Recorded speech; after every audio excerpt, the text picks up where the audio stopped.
Welcome to another episode of Let's Talk Pokemon, the podcast where we talk anything and everything Pokemon. And as I promised in the last episode, I will try to keep this as short and, well, I guess as brief as possible. Not necessarily like a 15-minute, like, here's this, and then move on. It's gonna probably I'm aim for like half an hour, I guess, maybe 45 minutes, because there's really just two big topics I kind of want to talk about. One of them, of course, being my first impressions of Pokemon UNITE, since that did release earlier this week. There are some video game updates. I think I can kind of quickly just kind of run through them for you. In Pokemon Masters, the only really noticeable thing that's brand new is the sync pair up event, where basically you're given a free Bugsy and Scyther sync pair.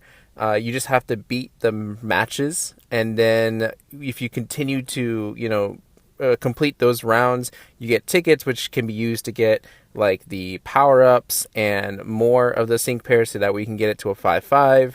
Also you can get like tomes and stuff. They basically have it set up so where if all these tickets that you're earning gets you all the things you need to completely max up Bugsy and Scyther. So I think it's really cool. I really like this I don't know, it's very focused. You're not really missing out on anything. You at least get one free sync pair, and if you choose not to do it, okay, well you still got a sync pair. Otherwise, then you have at least all the opportunities to be able to max out a character.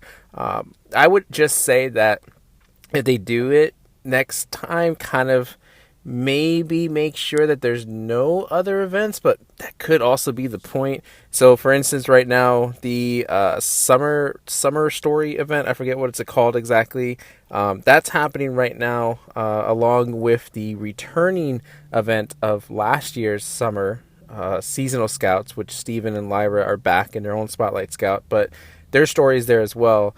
And if you're the kind of completionist who, like me, wants to try to get all the items that I can, try to complete those rounds as many times as I can to get all the tickets and then go through and get all the power-ups and stuff like that, this sync pair-up event kind of put a pause in it. And so I had to stop completely on one event and go, okay, well, I really want this sync pair, and I really want to max this one out. So I'm now focusing on that and trying to get all the tickets and all the rewards for that one. So it's just kind of like a weird, like, where do I split my focus to? And I would have assumed they wanted to make sure everyone focused on the summer stuff, but yeah, maybe they're just trying it out and see what works best. I'm looking forward, though, if they continue to have these sync pair-up events, because I think they're really good. I think they're worth it. The sync pair itself is actually really good. Bugsy and Scyther is a support sync pair, so it increases attack. It has Leer, which lowers the opponent's defense.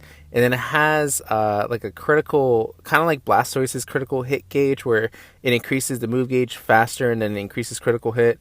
And then its attack is like Fury Cutter, but really you use it for all the other stuff that I just listed. So I think it's worth it. I really liked it and helped me out on one of the challenges. So go make sure you get your Bugsy and Scyther. The other thing that's going on right now with Pokemon Sword and Shield, we have a fossil event where it has a bit of an increased chance to encounter a shiny Ammonite. So you'll encounter all the lovely different fossil Pokemon, Ammonite, Kabuto, Aerodactyl, Anorith, or whatever other fossil Pokemon are in Sword and Shield. But I think the Ammonite obviously is the spotlight here to get that shiny Pokemon. So that ends on Sunday, sometime on Sunday night. So go ahead and make sure you get that. And the only other thing I can think of is in Pokemon Go, we've got the Ultra Unlocks. So right now, since we're in the first Ultra Unlock rewards, we have the basically shiny Cranidos and shiny Shieldon are available in the game. And so you're seeing an increased spawn of fossil Pokemon, Ammonite, Kabuto, Anorith, Lilyball, them.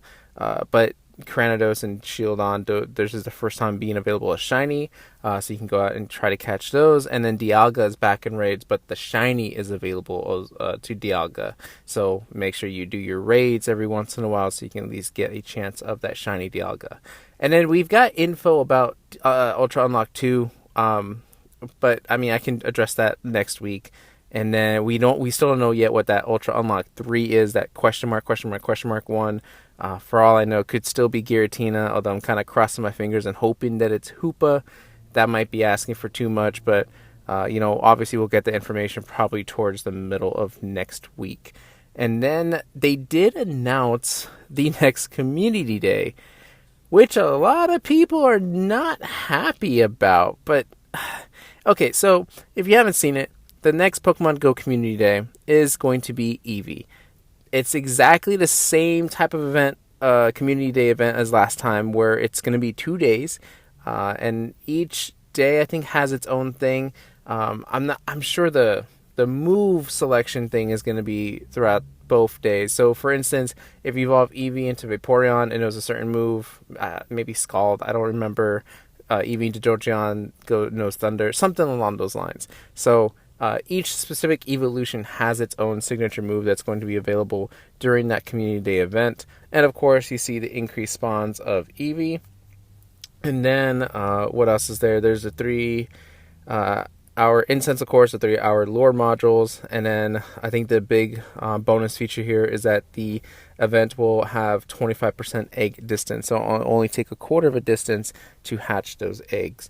Actually, I have a list right here in case you were curious about those exclusive moves. So Vaporeon will know Scald. Jolteon will learn Zap Cannon. Flareon will learn Superpower. Espeon, Shadow Ball. Umbreon, Psychic. Leafeon, Bullet Seed. Glaceon, Water Pulse. Sylveon, Psyshock. And Eevee caught or hatched during this time will know Last Resort. I wonder if this is a typo. Espeon will know Shadow Ball.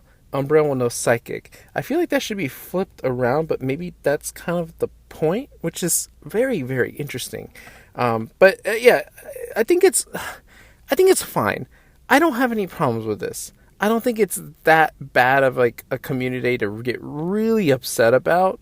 If Pokemon Go is going to play the long game here, right? If they're going to stay around for years and years on end, they're going to repeat events. And it's kind of like, I guess, how Pokemon Cafe is doing it and how Pokemon Masters is definitely doing it. The repeat events are nice for new players to come into the game and be able to catch up with everybody. Not a lot of people have Eevees. There's not like common Eevee spawns all over the place. I'm sure there are some areas where Eevee doesn't even exist at all. And for them to even try to get all the evolutions is probably difficult, let alone shiny of them. So this is just another opportunity. Yeah, sure, you probably got like 20,000 Eevee, shiny Eevees from the last event. Okay, great. Take this as like a break then from Pokemon Go, because we just came off of Pokemon Go Fest. We have these ultra unlocks to get through.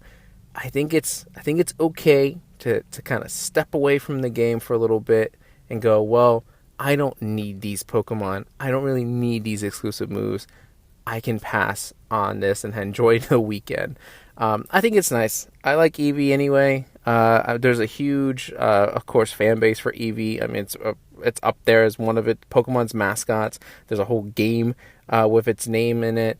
And also, I think this is kind of like I would say a smart tie-in to the TCG. Because this is the month that we get, or August is the month that we get Evolving Skies that features all the evolutions. So it only makes sense for them to market Eevee all across the board. Otherwise, that's pretty much it for all the updates. So let's get to talking about, I guess let's talk about Pokemon Unite first. We'll start on a positive note here. Pokemon Unite was released on Nintendo Switch on Wednesday. Mobile version isn't coming out until September. If you log in now on Pokemon Unite, anytime between now and I think the end of December, I could be over-exaggerating that part, maybe a little bit earlier. You might want to double-check me on that. But you get Zero Aura, so you get a free Unite license. A Unite license is basically like your, I guess, like pink slip, right? Is that what they call it for cars? Your pink slip, or at least back then it was pink slip. It has you own a Pokemon. Pokemon Unite, I love this game. I enjoy it way more than I could ever imagine. I don't know how close of it is to a MOBA, right? Because everyone keeps comparing it to MOBAs, to like League of Legends or whatever. I don't know what that's like. but I do like the basic concept of it. I was talking to my other buddy about this, and I do like the how simple it is. Like the idea of, okay, you knock out Pokemon, you gain like these energy points. Then when you knock out the opposing Pokemon team, then you get more energy points, and then you want to score into their goal, and you want to be able to get rid of their goal and basically dominate and be able just to shoot more and more. It sounds very, very simple, but yet I feel like it's got a more it's got a complexity to it that I have not really dug into, because every Pokemon that you use has certain attacks, and then there's percentages as far as like increasing attack and special attack and critical hit rate, and so there's a lot more that goes into it than I think I could probably even come up with, and that's okay for me where I am, because like I'm just trying to get a feel for the game and trying to get a feel for all the different types of Pokemon. I used all the ones I could possibly use, because I think they only give you maybe 3 kind of right off the bat that are technically your Pokemon that you can use. However, in I want to say it's in standard matches, not quick matches, not ranked matches, but just like standard basic matches, they give you, I guess they're on a time limit where you get to use other Pokemon that you technically should have purchased for, like Garchomp or Eldegoss. Like those are Pokemon with Unite license that you have to purchase in the shop, but for those types of matches they'll just let you use them, and I think it has like a little timer thing in the corner when you see them when you select the character. So that just tells me that that's only there for a limited time, so that way people can try out these Pokemon. Otherwise, I think, let's see, I have Talonflame, I have Zeraora, I have Venusaur, I have Alolan Ninetales, and I think that's it. Maybe Pikachu. I wasn't even paying that much attention to it. But it's really fun. Like, I don't know how else to describe it, or what other way to describe it other than it's really fun, and I get way too competitive with it, where I start to get like back into old school gamer rage mode, where like I'm groaning and I'm just like, like, no, that's not possible, like I'm complaining and stuff like that. But it's like, it's fun to be back into that spirit. And my only complaint is that there is a lot to manage when it comes to energy and points and all these different types of currency it uses. So I'm not familiar with battle passes. I don't think I've ever played a game that had a battle pass. This is probably my first one. And I get that with this one, there are missions. You get battle pass points, which are used to get rewards in the battle pass system. But then I see that you can purchase a premium pass, and then there's like a ultra premium pass. I guess that expedites you several levels. That's kind of confusing. I just want to earn points the good old fashioned way by just keep on playing the game, which you also do get some sort of currency to buy more Unite license. And there are some Pokemon that are worth like 10,000, and there are some Pokemon that are worth like 5,000. But then you also have to have another type of currency, which, again, that's another thing to keep track of. And then you have like this exchange lottery where after a match you get energy, and then you put it into this little lottery system and you get a random reward. That's again, see, like I'm getting flustered, like just trying to figure out exactly what all the things I need to keep track of. And then you have your like challenges, and you have your event and your daily missions. And so it's just a very, very overwhelming right off the bat, especially for someone who has never played any type of MOBA before or any game like this. So that was the only thing that kind of threw me back, where I'm like, oh, okay, this is a little bit of a learning curve. I got to figure out what this and this and this is. I think I only spent like a couple of things to upgrade items, because it seemed cheap, but then like now I just don't want to use up anything until I know exactly what I'm getting myself into. Now that I know Pokemon, you have to like purchase them through these through this special kind of currency. I haven't spent any of it, so I haven't bought any other Pokemon. I'm waiting until Blastoise come out, because that's the thing I want to make sure I have is enough currency to purchase Blastoise, because Blastoise is going to be my main going forward as soon as it gets released. As of right now, that's the other Pokemon, Venusaur. I think I already mentioned that. Venusaur I have, but as of right now, Venusaur is my main. Venusaur, I never thought I would say, like, Venusaur I feel like is very, very strong in this game. Something about the combination of Sludge and Petal Dance just works really, really well when you're up close, even though it's supposed to be a range attacker according to its selection screen. But an awesome support, I feel like, is Eldegoss, because whenever I get paired up with Eldegoss, and this has been twice. One with Garchomp when I used him, and then when I used Venusaur. But I'm basically invincible. Like, Eldegoss has some sort of healing system that just never lets you die, and is able to help attack other Pokemon when they're in the vicinity. So, just if you have an Eldegoss on your team, just go towards the Eldegoss and stay with them. As long as I feel like they know how to use Eldegoss properly. You won't have to worry about being attacked by other Pokemon for quite some time. I just feel like that's always been a really good support. I know a lot of people talk about Mr. Mime and Snorlax. It just seems like there's not necessarily one Pokemon that dominates this entire thing.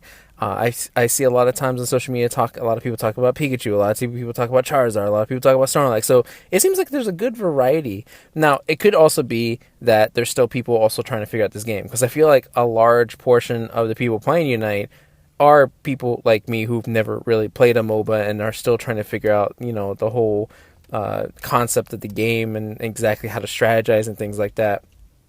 But I don't know. It's just like a really weird balance that just seems to work to excite new players and old players, veteran players of Pokemon, and just have a lot of fun. There's just like a lot of positivity around the game. I think some things now here and there are starting to come out about the battle pass system or the currency that needs to be used. But I think that it's a free to play game. Like, it's not costing you anything to play, and you can earn a lot of Pokemon by just playing the game and earning that currency. So I think it's fine for now. I'm sure as I get to learn more and more about the different mechanics and aspects, maybe I'll find things to complain about. But as of right now, I mean, besides the fact that there are a lot of different types of currency, I don't think there's not much else. Although it is weird to me, and I don't know, this is like a typical MOBA thing, where when you start a match, you would assume that, hey, if I want to main this Pokemon, then I select it before I go into a match. No, you go into a match, there's 5 of you on a team on a standard match, and then you have the Pokemon that is available to you, and then you have to make sure that you select the Pokemon before anybody else does, which is very inconvenient. I don't know why that's a thing. I don't know why we can't just stick to our one Pokemon. Someone hopefully can explain that to me, because I'm just not very familiar with it, and it kind of sucks because, like, I don't have, so for ranked matches I don't have a Garchomp Unite license, so I can't use Garchomp, who would be my second pair of Pokemon that I can play with. So if I can't get to my Venusaur fast enough, then I don't know who else to pick, right? There's Slowbro, there's Talonflame, Zeraora. Like, I don't know who. I usually just kind of pick at random. Otherwise, it's a good game. If you haven't tried it out, stop what you're doing and just go and play it. If it doesn't get you hooked in the first few matches after the tutorial, then maybe just don't play anymore. But I feel like it'll be enough for you to really get into it. It's a lot of fun. I love the dynamics, the mechanics. I love the look to it. It's part now of my daily stuff to do with Pokemon. Now I got the Pokemon Go stuff, the Pokemon Masters, and now I'm going to have Pokemon Unite, and I can't wait till it comes on mobile, so that way I can play Pokemon Unite pretty much anywhere. Sure, I can carry my Switch, but Switch, you have to be connected to internet, and wireless connectivity in a lot of places isn't that reliable.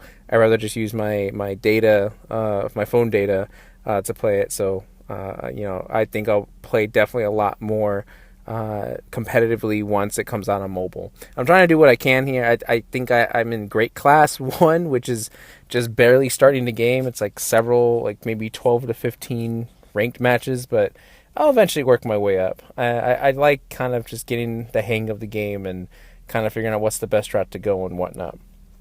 But yeah, those are my first impressions of Pokemon Unite. Like I said, extremely positive. Go check it out.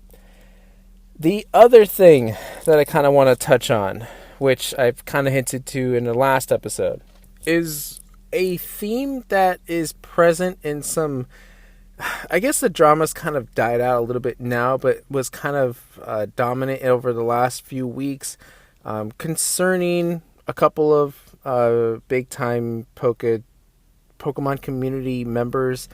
I'm not gonna like really get into that because that's not really what I want to talk about. I kind of want to talk about the theme, which is collecting, like the art and science of collecting. Um, I I remember being a collector before I even really knew I was a collector. Like as a kid, I was very, very obsessed with a couple of toy franchises. One, two big ones really. I would say Ninja Turtles and Power Rangers. And I remembered that I would be rewarded every time I did well in school. I got grades. I did my chores and everything. That I would get like a toy or whatever. And I got nearly every single Ninja Turtle possible, including the villains. I even got the turtle bus, the vehicle that the turtles would go on. And as far as like Power Rangers, every time there was a new series of Power Rangers, I would always make sure that I asked for the main five with their costumes, and then like a couple of the main villains, and of course the Megazord. Like I had a lot of them. The classic Power Rangers Megazord. I had the the spaceship one from Rangers in Space. There was just I was obsessed with these two franchises, and after that, I still didn't really consider myself a collector. Even when I was playing Pokemon and I got into Pokemon, I was catching all the Pokemon for the Pokedex. Like it didn't really hit me that was like a huge obsession of mine. When I realized I was a collector was when it was during my college years. I was a really big fan of Disney Pixar's Cars, and even though it was like very unpopular with a lot of people, I was really happy to see any product merchandise because I think it was just a cool, easy like merchandise thing to do, right? They're cars. You could easily put like Hot Wheels to it. And that's essentially what Disney did, right? There's Hot Wheels cars, like the vehicles that you can purchase for a few bucks at the store. And so when those were first being released, I was on top of that. Like I got every single car in every single wave for quite a while until I realized, I think like 8 waves in, I had like 12, 15 different Lightning McQueens for absolutely no reason, right? You had your standard Lightning McQueen, and then you had like Dinoco Lightning McQueen, and then you had Lightning McQueen with the cone on its like hood, and Lightning McQueen with tar in its teeth. And I was like, okay, this is getting ridiculous. And then I just stopped. I think I transitioned to Marvel Legends. And then I started collecting a couple of those waves and making sure I got the Build-A-Figures, completed the whole set. And then I eventually stopped because when I graduated college and I came back home, I needed money to pay off bills. And then I decided that I was going to sell all of my toys that I had. Because I had some good classic toys, right? I had some Power Ranger stuff. I had the cars. I had... what was it that I just said? The Marvel Legends, and then I had my Beast Wars, which I think that's been my number one regret as of right now, is selling off a lot of my Beast War characters because I had a lot of those toys. But I think for the most part I sold them for profit. I know my cars I did make profit off that. I was very, very surprised by how much I was able to sell those because I just put it on eBay for like an auction starting at $1, and then it just got to not like a ridiculously high amount, but higher than what I expected. So I was pretty happy with that. But then I got back into Pokemon cards when I started working at a comic book shop, and then I started collecting comic books. And I started realizing that the more I collected, obviously the less money I had, but then the more kind of, I guess, for the lack of a better term, and I really don't mean this to a full extent, the more junk I had lying around. And it just kind of felt like I was doing a service to myself as well as not being really fair to a lot of people, because it's like, well, if I didn't really want this in the end, there are other people who did want it, and some of the stuff is now going for like 2 or 3 times that you would find in stores, and that's not fair to those that really want to have it. And I don't know, I collecting has always just been like this weird hobby that there's no like equal parts of like enjoyment and equal parts of like bitter towards the hobby, because I feel like people are always going to miss out when there's like exclusives, or when there's always going to be like limited edition types of things, whether it's like a certain number or if it's only available for a couple of days. And one of the weird things is that when people buy these things, especially now I'm focusing more on like cards and comic books, no one tends to give a whole lot of credit to the people that created those things in the first place. So transitioning to like comic books, for instance, like the artists and the writers of the books, I never really got into looking into the writers of like the Spider-Man comics I've been collecting until like I don't know, a year or two after collecting some of the books, where I think it was Superior Spider-Man #1, where it was Doc Ock that was in the body of Peter Parker. And that's probably one of my favorite comic book storylines ever. And definitely in the top 5, if not in the top 3 of comic books. And I was like, okay, well, who's the writer of this? Like, this is awesome, the way he's doing this. And I realized it was the writer of several different storylines in the Spider-Man series that, for whatever reason, kind of gets a bad credit for certain things that he's chosen to do. But I was just like, man, like, it would be awesome if I could get his signature on it. Why? Well, because it's got that cool like value to it of like, I love this story. Why do I love it? Because it's written really well. Who's the writer? This person. Oh man, I want you to sign this for me because this would be great. Not for you to sign this for me because I could sell this for a lot more. In some cases, in the comic book industry, we do say, or at least when I was working in the comic book store, we did say the signature adds no monetary value to it most of the time. In some books, I guess it only comes down to the condition of the book. So maybe like older books, vintage comics, that's where like, okay, the signature, it doesn't matter if it's got that writer, the artist signature on it. What matters is like how well kept is that book? Is it completely intact?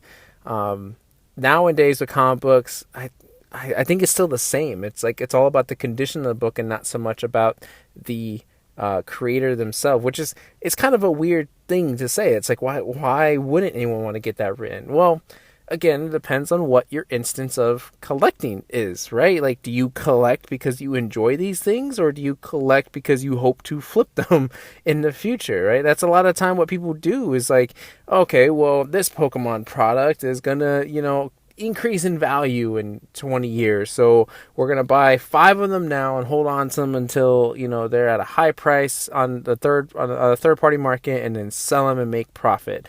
There are people that do that. They do that with Pokemon card sealed boxes sometimes, where people just hang on to them to increase in value. Now, what do they decide in the end? Are they actually legitimately going to sell it, or is it just for bragging rights to say, hey, I have this sealed box that's worth this much. I'll never sell it, but I'm just like it's like kind of like a trophy in a way. And so it's just really weird that people have different perspectives of collecting. And in all honesty, what I think is that there's no one correct way to collect things. I don't think there's really one proper way to say, hey, this is how you should do the hobby. Now, do we have our own morals and ethics behind it? Of course we do. We all have our own set of beliefs of what we believe collecting should entail and what care should be kept to. We'll say that for maybe one franchise, it's like, well, you collect it because you love them, because this is your childhood, this is what you grew up with, and so why would you ever sell it, blah, blah, blah. But then then we go to another franchise. We're talking about the same person here. He's still you love one franchise, collect it for just sentimental reason. But I can almost guarantee that most people out there, you have another franchise that you collect things just because it increases in value and you're going to want to sell it later. I think that's been more present to a lot of people, which is why they're getting more into the collecting hobby, because they think they can make money down the road, that they can get rich later, or maybe there's some in cases where you can get rich quick. That's kind of what happened with the whole Pokemon card situation, the scalping situation. And so, we tend to call out people that collect in a different way than we do. I'm trying to think. I feel like I've done it before, where I've called out people for for collecting toys. And I'm like on the maybe dumb side of things. I can't keep my toys like in boxes. I can't do that. Action figures, my cars, vehicles, I couldn't do it. It's like, why would I? Like, I want to open it up. I want to maybe, play with it a little bit, just to kind of pose it here and there, and then just put it for display and be able to move it whenever I need to very easily. Not just leave it in a package and then stick it on the shelf to collect dust, or, leave it in a package and maybe box it up and just store it in a closet, never to be seen again. Like, I never understood that part of collecting when it came to toys. But after being into the hobby for quite a while, I understood, most of those people, I'm going to say some of those people, keep their toys in their boxes and then just keep them locked up in the closet to sell them later, to increase in value. Is there a right or wrong way? I think in my case, right, I would say, well, that's the wrong way of doing it. You shouldn't collect for the money of it. But there are some people that do. And we can voice our, we can say, oh, man, that's a shame you see it that way. Like, I grew up with this stuff, and this means a lot to me, and that's why I want to collect it this way. But I don't think we should necessarily force how we collect on other people. Do I think a person's signature on a comic book or on a card means anything? Only if it means something to me, right? Like, I'm not going to grab, Jonathan Hickman is a great comic book writer, but I'm not going to go out there and grab East of West #1 and find him to sign it because I really love East of West #1. I do enjoy the book. It's a good book, but I'm not hardcore fan of it. So why would I bother wasting my time and money to go get an East of West book to get him signed if it's not going to mean anything to me? Like, it'll be cool. I'll be like, hey man, awesome writing. You did a great job. But I'm not head over heels about the guy where I want his signature. It'd be cool if I got it, but it's not something I'm striving for. Like, I feel like if I ever got a signature, it would just to be increasing value of something, but even in some cases that wouldn't work out. So I don't know. It's a really weird situation. And I think a lot of people need to kind of take a step back and think, okay, I don't agree with how that person is collecting the way they do, and that sucks, but I am proud of how I collect my things and how I display my things and how I use them, and then just, make it a positive spin for you. Don't use it to rub it in someone's face and say that your way of collecting is better than the other person's. Again, you can voice out concerns and say, well, I really wish that they would consider that, but maybe that's not their way of collecting things. I think we just kind of have to understand that there's the other side. We may mislabel it as the dark side of the hobby, even though they may see us as the dark side of the hobby, and just kind of, I guess at the end of the day, right, just live our lives. Like, who cares how they go about their way of collecting? Let them do them, right? Does it make you cringe if you're a toy collector and someone else opens a toy and rips up the packaging and everything, even though you know that it was worth 50 times as much if it was still in the box? Probably, yeah, you're going to cringe. You're going to cry a little on the inside. But hey, that's the way they want to do it. That's the way I want to do it. And so you shouldn't fault them for that. Collecting is just it's such a weird hobby. And I think we should just be open to see how anybody collects. I mean, some people have really cool displays for their stuff. Some people just just doesn't really have or is not really careful with their stuff and just kind of plays with them or just kind of throws them off. But hey, it still means something to them because they know where it is right away and they have a story behind it. It's gone to an extent of it's a very complicated topic to talk about. And I wish we weren't so quick to judge or to bash on certain people just because we don't agree with the way they do things. I think at the end of the day, my moral of the story here is just, hey, try to understand the other perspective of things, and if you don't like it, that's fine. You don't have to join them in on the whole thing. Just step back and just do you. Take care of yourself first, and don't think that you're gonna change the world by calling out one particular person, and don't think that making excuses for the other person attacking you is gonna help you, be put in a positive spotlight. I don't think that's the right way to go about it, and so just kind of, I guess in my head, I am foolishly aiming for world peace here, but it was just kind of sad to see how deep and dark the drama got over the last few weeks, and I kind of hope it doesn't happen again. I think people get a little too jumpy on social media and kind of blow things a little bit out of proportion, and not understand the full context of the situation, and then people start making up excuses and their own reasoning as to why people do things. It's just weird, and I just don't like it. But all right, well, that's enough of that rant. I appreciate you, though, listening and trying to follow along with how I was rambling on about that topic. I felt like I was kind of losing some, what's the word I'm looking for? Some flow there. But hopefully you kind of caught on to what I was trying to say. I love collecting just about almost anything at this point. I found myself stopping myself from collecting certain things because it does get a little too much, and I don't have that much money.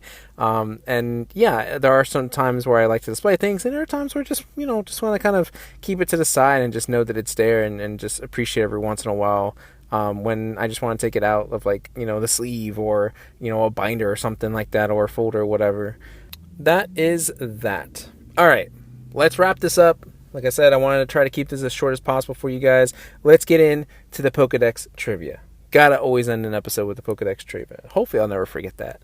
All right, of course, for the Pokedex Trivia, I will read to you the Pokedex entry for a mystery Pokemon that you must figure out before the time runs out. How much time are you given? That is an arbitrary number. I have no idea. I just make it up as I go. But I try to give you hints along the way to kind of help you narrow down your choices. So without further ado, let's get into the Pokedex Trivia. It uses its arms to steadily climb steep mountain paths. It swings its fist around if angered. Alright, well, this Pokemon is a dual type. It has two different forms.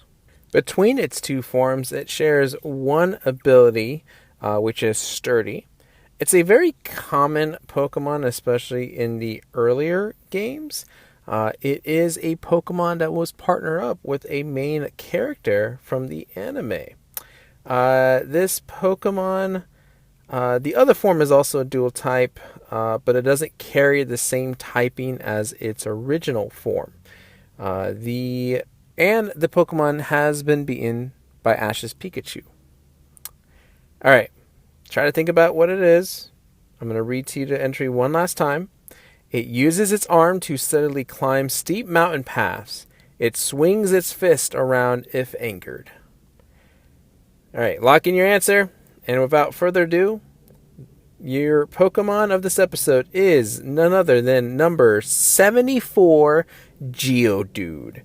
There is the Cantonian form, and then there is the Alolan form. The Cantonian form being Rock Ground, and the Alolan form being Rock Electric. Cantonian Geodude has Rock Head, Alolan Geodude has Magnet Pull, and then their hidden ability, Geodude has Sand Veil, and Cantonian Geodude has Sand Veil, Alolan Geodude has Galvanize. I like this Pokemon a lot. It's really cool. Could just still be biased towards Kanto, but I think it's got a really interesting design.